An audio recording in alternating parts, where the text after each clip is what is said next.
Hi, I'm Shrankla Holochak, the founder and CEO of Uma, an Ayurvedic beauty and wellness collection. This is the Uma Ayurveda podcast. Each week, I'll be having a conversation with someone I greatly admire on the topics of Ayurveda, holistic healing, spiritual well-being, and alternative health. By sharing wisdom, I hope to share a personal truth and revelation with you that as ancient as they are, Ayurveda and other healing modalities are as modern and relevant today as ever. My guest today is Divya Alter. Divya and her husband Prentice are the co-founders of Bhagavad Life, an Ayurvedic culinary school, and Divya's Kitchen, an Ayurvedic restaurant in Manhattan. Divya is also the author of What to Eat for How You Feel, the new Ayurvedic kitchen. To use her words, for Divya, food is much more than a means of sustenance. It is a friend that has transformed and uplifted her on levels way beyond the physical. Divya's cooking is based on the ancient principles of Shakvansya Ayurveda, which teaches us how to link our physical and mental needs with the foods and seasonings that will balance us accordingly. I'm personally a huge fan of Divya's Kitchen and all that Divya is doing in this space, and it is such a pleasure to be speaking with her today and sharing her wisdom with you. Divya, it is such an absolute pleasure to be talking with you formally on the podcast. I am so excited to learn a little bit more about you, more than I have already in almost a stalkerish fervence learned about you, both from Stacey as well as reading about you. I'd love to start out with, what does Ayurveda mean to you and what has it done for you? Well, thank you, Shrankla. I'm really happy and very honored to be on your podcast. I always felt you as a kindred spirit, and I'm very fascinated with your story as well, and very big admirer of all the work you do. So thank you so much for having me. Gosh, coming from a connoisseur as yourself, I must take a moment to acknowledge just how humbling that is. Oh. No, it's just, so what does Ayurveda mean to me? Ayurveda has been the agent of some of the major changes in my life. It's been truly life-changing to me in terms of, first of all, figuring out my diet and what's good for me to favor and avoid in terms of food. And then Ayurveda through the years has helped me overcome some destructive habits and develop good, healthy habits. And in general, good lifestyle practices that have helped me really evolve as a human being. And I cannot imagine my life without Ayurveda. So. You know, it's so funny you say that, Divya, because I feel the same way, and perhaps we came at it from different places in our lives, because I almost re-embraced Ayurveda in some ways when I needed it most. But was there a precipitating moment, if you feel comfortable talking about it, that you felt that you made this space for Ayurveda in your life, or was it a gradual journey? Well, I would say both. So looking back at my life, every time I've had some major health challenges and I needed help, somehow or other, Ayurveda would come to me to the rescue through different people, different parts of the world. I experienced it the most when I lived in India for 5 years, and especially when I lived in Vrindavan, which is one of the holy places, the birthplace of Lord Krishna. And it was such a life-changing experience. But the climate in India has always been very difficult for my body. So I would get sick, especially with digestive problems or parasites or something like that. And the local doctor was an amazing Ayurvedic doctor. And Dr. Partap Gupta, I really, I still love him very much. And is he based in Vrindavan? Yeah, he's based, and he comes from a lineage of Ayurvedic doctors. So his father, his grandfather, they all had like a clinic. And I would go to him, and he was very familiar with the Western mentality, and he's helped me tremendously. Just to, he would chastise me lovingly, and he would say, why do you try to do everything at once? You have to rest, or whatever it is. So with he was the first catalyst to kindling my interest in Ayurveda and experiencing the tremendous benefits of not just taking remedies and herbs, but really adjusting my diet and experiencing some of the treatments. I took a couple of workshops with him, and he taught me how to cook sweet rice, like kheer. It's called kheer in India. I still remember his tips. It was it's been so many years, like more than 20 years. Oh, and Divya, your kheer is amongst the best I have had. So it definitely is delightful, however your first experience with kheer came to. Thank you. So yes, and then later on, I've had a couple more. Like I was very sick.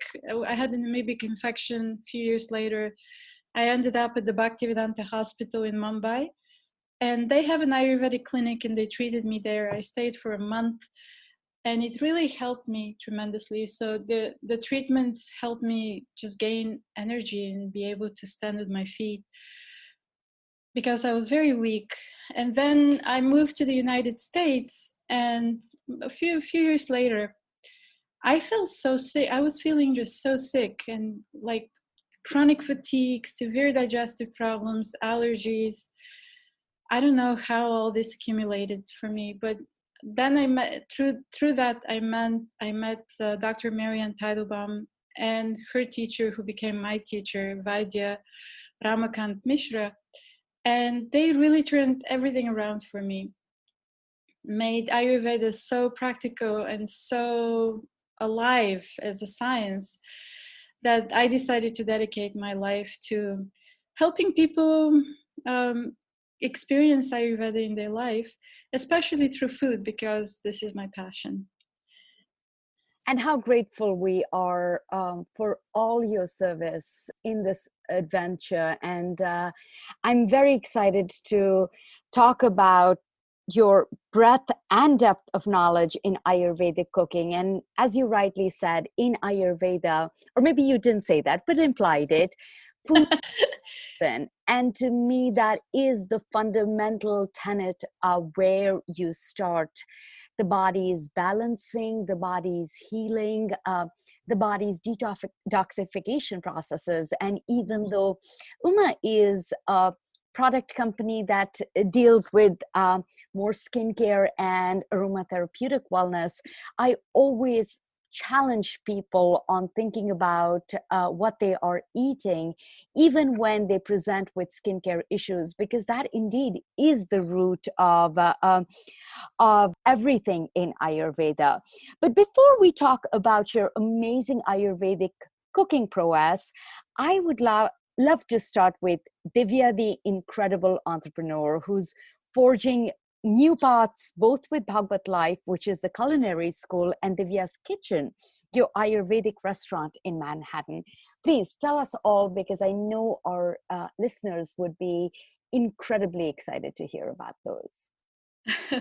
Yeah, well, I have to give all credit to my husband, Prentice, because he is the business mind behind all this. I'm more of the organizer and just creating all the programs and recipes and menus and all that. But really, he's the business person behind it. So we are a team. We're very ambitious, probably too ambitious, because we're always so busy. It's not the kind of business we do to just make money. We need to have some profit to sustain what we do for a long time. But our main drive and inspiration is just seeing how much people benefit from what we offer. how they feel inspired and how they feel that they can apply something positive in their life to make even small changes, even if it's not a big change.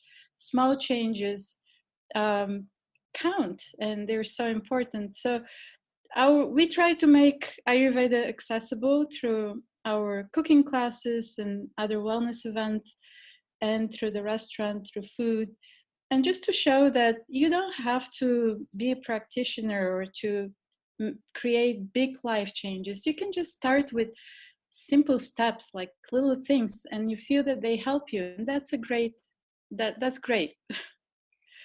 I think that has been the most meaningful personal lighthouse, for lack of a better word, for me when it comes to Ayurveda, because even in my personal journey, there are times that I'm practicing 25 things from Ayurveda, whether it is pranayam and being a good yogi and eating good ghee and khichdi, to sometimes down to two when I am traveling maniacally.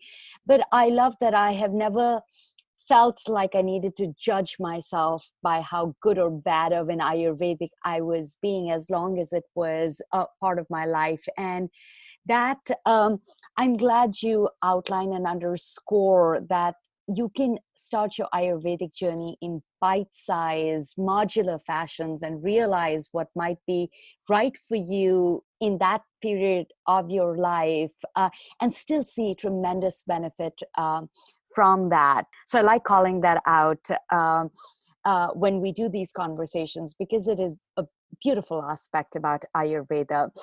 When Yeah, and you may, many of our listeners who are new to Ayurveda, you may be practicing some Ayurvedic, you may be doing some Ayurvedic practices without even knowing. You know, if you're scraping your tongue in the morning, which you can get a tongue scraper from a health food store. If you're showering in the morning, you're practicing Ayurveda self-care. So there are so many little things in our current Western American culture that I actually come from Ayurveda. You're totally right. It was funny. I was watching an old Curb Your Enthusiasm recently, where Larry David is talking to his wife Cheryl as they're divorcing about what she taught him in the whole marriage, and he brought up the idea of tongue scraping, and I'm like, "That's Ayurveda for you, Larry David." But funny how it's crept into mainstream practices without many people even realizing it's Ayurvedic.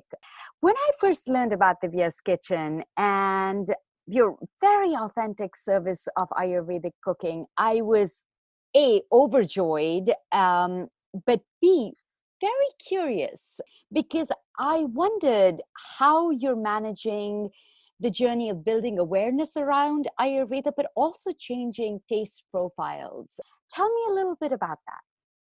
Yeah, so this is very fascinating to me also, because Ayurveda is a universal science. It doesn't it you don't have to eat Indian food to be Ayurvedic. You can practice it True. anywhere in the world. And what you have to do is adjust. I call it Ayurvedize. Like adjust. First of all, learn the main principles. In this case, we're talking about diet and food. Learn the main Ayurvedic principles for digestion, and then adjust your. You can adjust your local dishes to make them Ayurvedic. That's why you will see on our menu we have lasagna and risotto. I love Italian flavors. I have a minestrone soup and all these other things.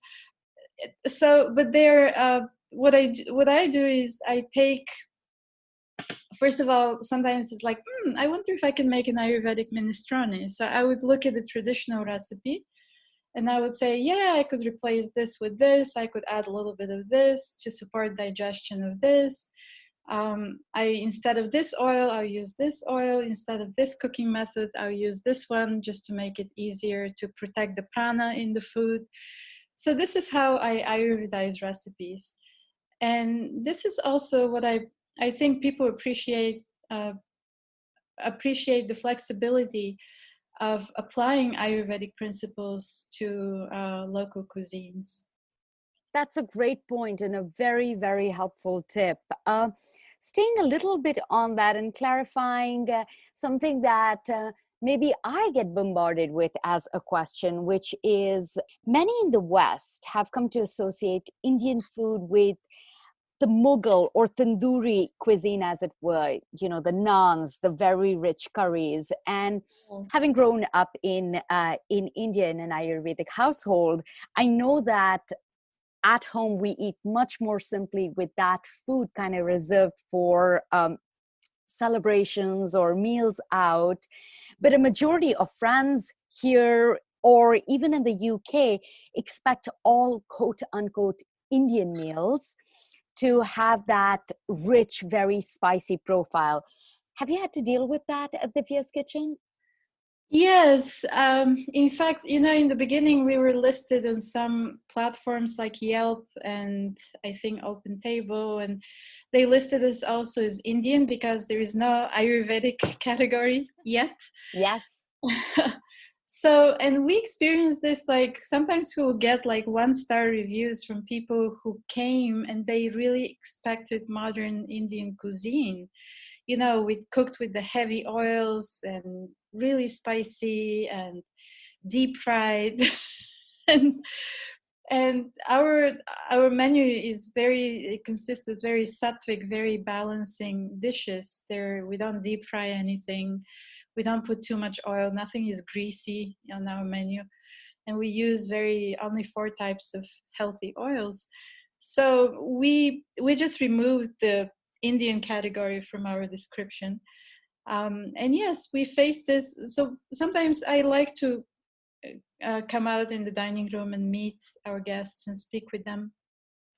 And when I see, especially I can notice traditional Indian family, and I would ask them, I would explain to them that this is Sattvic Ayurvedic cuisine. And if you like, not everything has chili. And if you like very spicy, we have a hot sauce. So I like to explain, and very often actually, especially like families that come with their grandparents or their parents, they would tell me that's exactly how we like to cook at home. Very simple, very healthy. Yeah, but there are people who expect like modern Indian cuisine, and they just come with the wrong expectations to our restaurant. And I'm glad that you called out that that most Indians, especially those of us that were raised in India, eat much more sattvic Ayurvedic food as part of our daily lifestyle. And Divya, I'd love to hear in your words, and I'm sure our listeners would as well, what sattvic as food means. So sattvic it's a type of energy. It comes from the concept of sattva, rajas, and tamas. Sattva is the most balancing energy of illumination, goodness, enlightenment. This is where we feel very balanced, where this type of energy where we feel light and happy. And then rajas is the energy of passion, of a lot of movement, of a lot of change. Rajas is more a lot going on, very stimulating. Right. And tamas is the energy of inertia, of slowing down. It's also sometimes related to darkness. If you're too much in tamasic energy, you may feel depressed. It could lead to lethargy and laziness, like that. So I like this example of, imagine a room in your house, and you have a very nice clean room with lots of light and beautiful plants and really nice, like airy energy. It just feel, you enter and it's like, oh my god, the energy here is so amazing. You feel immediately uplifted entering this room. And then the same room, you invite a party and you get 50 people in there doing loud things and maybe drinking or loud music and dancing and having a lot of fun. And then the next morning, the same room is just full of garbage and it needs some serious cleaning. So that's it. It's like how even us, we can go through different stages of, and we perceive those energies through our consciousness. So we can go through different stages of consciousness or eat different foods. Like one same food can be sattvic, rajasic, and tamasic. You have a nice fresh peach, and it's so juicy and fresh and sweet, just picked from the tree, beautiful. And then you can this peach, and it becomes more rajasic because it's been sitting there for a long time. And then if you leave this open and the peach starts to get moldy, that will be a tamasic energy. So just shifts of energy. I hope this makes sense. It does. It most certainly does. And I think it's worth calling out that Ayurveda has always emphasized the importance of balance in our lives. And it's balance within our bodies, within our doshas, within the energies we live in. And environments profoundly impact all of those things. And it's important to note that we may externally be exposed to a lot of rajasic and tamasic energies, which further underscores the importance of sattvic eating in our lives. Because Divya, you're right that I see less and less sattvic energy in going through my day to day, whether it is lesser contact with nature or being closer to oceans, or being able to observe that more meaningfully in my personal life. So that piece of the balance is definitely something that I seek out in whichever way I can to maintain that life of energetic and doshic balance. Yeah, that's beautifully said, Shrankla. And just to echo on this, it always begins with self-awareness. And that's what another aspect of Ayurveda that I really love. It helps us understand more about ourselves, our nature, not just our dosha, our body type, but who we are, what we're meant to do in this life, but also to develop this self-awareness. And then through self-awareness, we make decisions of what we need right now to balance. You're completely right. And if there's one thing people should take away from an Ayurvedic exploration is the idea of strong intuition and truly listening to one's body, because very often what my body is truly telling me is going to be different from what your body tells you. And listening to that inner voice, the true inner voice, is how I think most of us can achieve the purpose that we're on this earth for. Tell me a little bit about your voice and how you eat every day, Divya. Oh, well, I love to eat very simple foods. So I'm committed to preparing fresh meals every day. So it's very easy. Actually, I'm realizing how much more I'm cooking now at home, because with the restaurant, I know that I'm at work and I have freshly cooked food that I really love every day. So it's not a problem. And I can focus on other things. And now I've been at home and it's like, oh my God, I have to cook lunch and now I have to cook dinner. Oh. This is true. And is a good call out to our audiences that Ayurveda does lay a pretty strong emphasis on cooking and eating freshly cooked food. And I'm glad you brought that up. But Divya, have you found good hacks around it? Because I know some people within our audience group will be wondering, how do you nourish yourself with these healthy fresh cooked meals, and what advice might you have for our listeners? Yes, for sure. I mean, I have to. I also cook for my husband, who is a big eater, and he likes variety. So lately, I mean, my home cooking lately has been mostly testing recipes for my new cookbook. But something that, and again, I would just explain what we like to eat.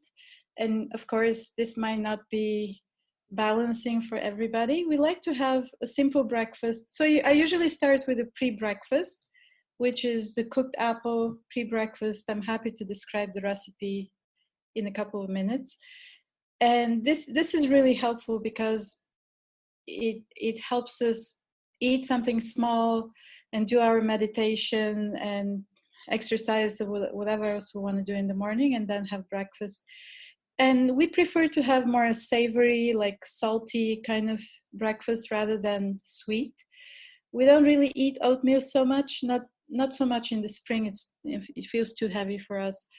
But I like to make like a light protein breakfast. So now in springtime, I really like making fresh monk sprouts. And I would just saute them because when they're raw, they're too aggravating for vata, the airy energies. But I would just saute them. Sometimes I would add vegetables. Or I make this traditional Ayurvedic protein staple called Ram Ruch. The recipe will be in my new book. And it's made from, it's something like vegan paneer. I don't know how to explain it. I make it into cubes and then I toast it and cook it with some maybe leafy greens or asparagus, something like that. It's very quick cooking. So in the morning we do something that cooks fast. And sometimes we'll just make a dal, like a lentil soup, maybe some vegetable in it, because we feel that we need more protein in the morning, the easy to digest type of protein. And we're vegetarians, so we don't really eat meat, fish, or eggs.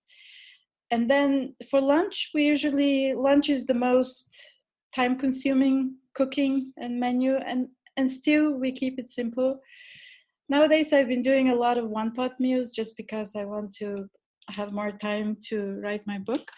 So I've been using a lot of the Instant Pot, especially for making like a quick soup, especially with lentil soups. That has been very helpful. So I would make a khichdi, or there are many other recipes for one-pot meals that I would make. And dinner is usually in the hands of my husband, who is the 15-minute cook. So he would just make something super simple. Let's say vegetables with a little bit of paneer cheese and rice or something like that.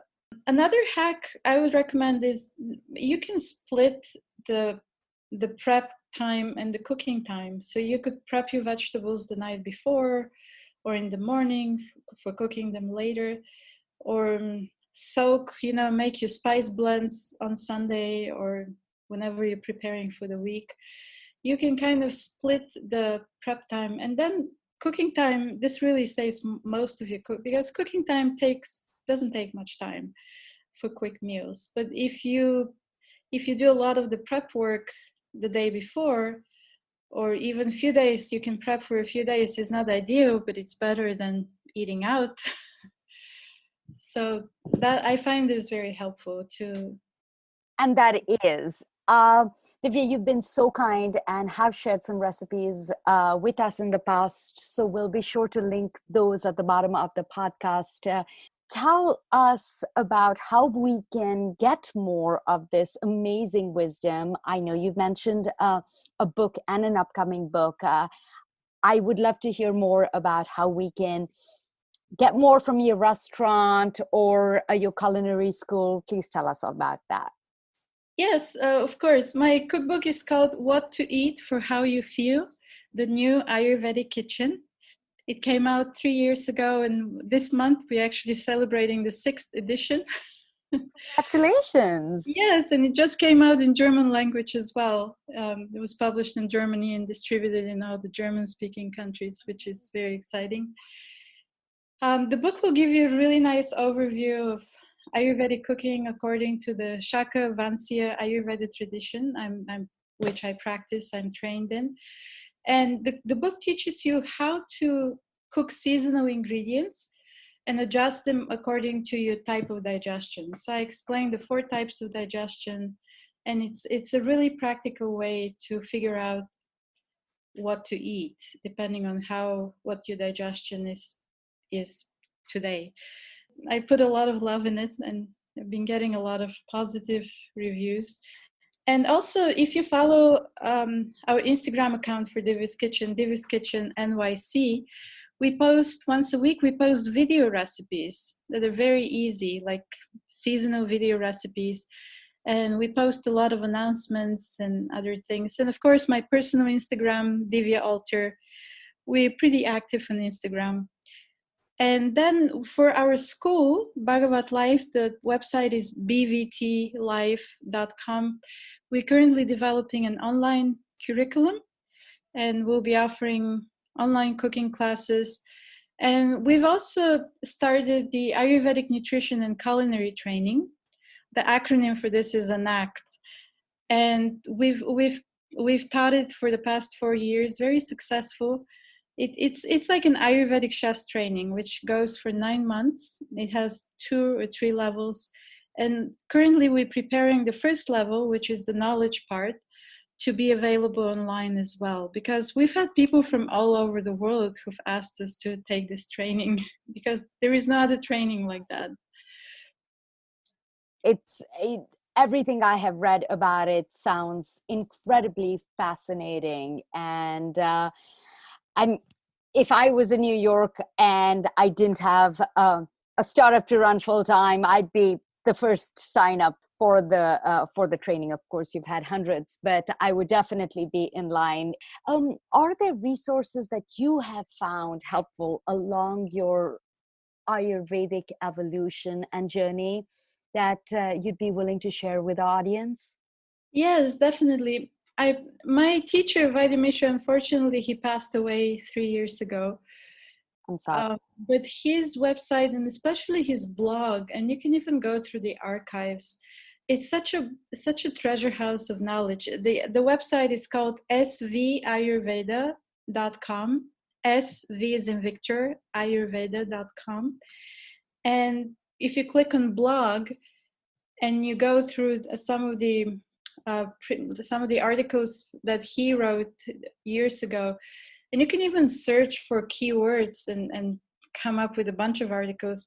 What I really love about his articles is that he would always bring the Sanskrit quotes from Charaka Samhita and other traditional Ayurvedic texts, and then he would bring in modern science and connect the two and make it very practical for us to apply in our daily life today.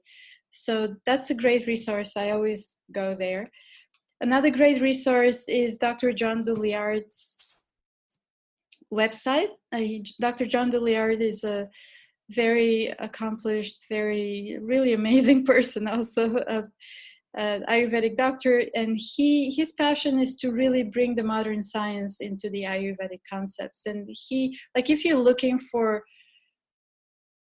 a proof of modern science about the healing benefits of fenugreek seeds, you will find it on his website. So his website is lifespa.com.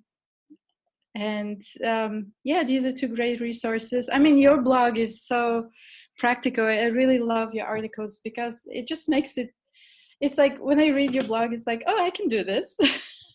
Well, the credit goes to the amazing people such as yourself, who have volunteered great wisdom and valuable time to help disseminate deep, dense, but at the same time bite-sized wisdom on Ayurveda, which is what keeps the blog going. So thank you for saying that, but more importantly, thank you for being a contributor and such a generous sharer of your wisdom with people. It's always an honor, Shankar. Just one more resource came to mind. That's a book that came out last year. It's called Healing the Thyroid with Ayurveda by Dr. Marianne Teidelbaum. Also a very well-researched book. And I really like this book because it outlines, it's not just about the thyroid, it's about many other things. It outlines Shakavansi Ayurveda really well. And it has a lot of, like, over 40 pages, I think, with scientific research references. So that's also another great resource. That's one I'm not familiar with, but I will be grabbing it today. I absolutely love Ayurvedic literature that actually spans modern wisdom, provable science, and things like that. So it sounds like an illuminating book on that, and I will definitely be grabbing it. A few questions, Divya, to impose on your generosity. I love hearing this from everyone. What dosha are you, and what was your journey of discovering it? Well, I believe my dosha is Vata Pitta. Mm-hmm. It's so funny because over the years I've had different Ayurvedic doctors read my pulse, and sometimes they tell me that my dosha is Pitta Vata. I think, but I know, I read my body and I can read my pulse too, but I I definitely feel that my dosha is Vata Pitta, and I think my Vata and my Pitta are very close, like very closely. It's almost the same, but I'm more Vata, a little bit more Vata. It's a question we get a lot, and one that I always provide one answer to, followed with a but see a practitioner, which I know sometimes seems unsatisfactory, but it is a somewhat nebulous journey of discovery, because your body may present different constitutions based on what it might be going through at that moment in time. Yeah, exactly. Sometimes we identify our imbalance with our predominant dosha. Exactly. So I'm glad you touched on how it is not always so straightforward and something that you learn immediately, but it is a journey of discovery, much like Ayurveda is. And I suppose my final question on this topic would be the balancing of Ayurvedic principles with sometimes the demands of modern life. It definitely sounds like you are doing an amazing and inspirational job with that, cooking fresh meals and so on. But any personal advice or thoughts you might share with our listeners on how to remain balanced given the environments we live in? Oh, Shrankla, I'm definitely a work in progress. In terms of applying many different Ayurvedic principles, I can be doing a lot better. But, like, one thing is, we always and this is something that I did as a beginner in Ayurveda a few years ago. It's very important to start small and just don't, because sometimes we get so overwhelmed by all those so-called rules in Ayurveda. I don't take them as rules. I take them as guidelines. There's no black and white. You're not a bad person if you're not able to follow them. It's a question of it's a personal development. It's a path of evolution. So if you start with simple things that you can apply for yourself today without any stress, that's a good start. If you stress over following all the Ayurvedic principles, that's not healthy. so so I would say building, it has been very helpful for me to build, again, getting rid of bad habits that were distractive for my health, and replacing them with good habits. Avoiding the foods that I really liked but they were not good for my health, and replacing them with healthier and still very satisfying foods. I think that's a very important principle. And also the principle of not just giving up and going cold turkey. Try to replace something that's not supporting your health and your progress with something else. Find a better replacement first and then go for the change. That is so eloquently put, and I think such a wise and sage set of guidelines to follow in getting started or even maintaining this journey. Divya, this has been incredible. I know I'm walking away with such a new set of things that I would like to explore. So I can't even imagine how helpful this has been for our audiences. Are there any things that you would like to add, or anything I might have missed during this chat? Maybe just in conclusion, we can touch on the main concept of Ayurveda is that it supports the innate ability of the body to heal itself. It's a practice of self-healing. And Ayurveda is also a participatory practice. It's not like taking the herb or taking the pill and then continuing with your bad habits. No, it's a participatory. You will get better if you do better. But it's a concept of self-care and self-healing, and really nurturing ourselves and developing this attitude of selfless self-care, that yes, I need to take care of myself to be strong, to do my dharma, to do my duty, to help others, to be of service to others. I feel that's really important, even especially today, when so many of us are really looking very closely into how can I take care of myself better. And Ayurveda, I haven't found any other science, any other medicine, any other holistic practice that gives us the most detailed, most personalized guidelines in self-care.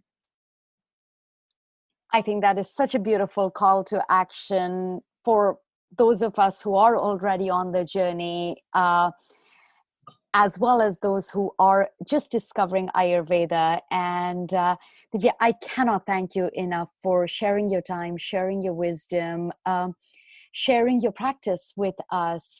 We will be putting all the notes and details of everything that you so kindly shared with us during the podcast in the podcast notes. And I encourage all our listeners to follow you on Instagram, because that has been an amazing source of inspiration and wisdom to me, as well as check out your restaurant in New York. There is truly nothing like it. Thank you, Divya. Thank you so much. Thank you, Shrankula. Thank you for your very thoughtful questions. I really enjoyed this. Very meaningful to me. Thank you so much. Thank you so much for listening. If you'd like more information on our guests and the additional references during our conversation, please visit us at umaoils.com. That is U-M as in Mary, AOILS.com. And please subscribe to the Uma Ayurveda podcast and share. See you next time.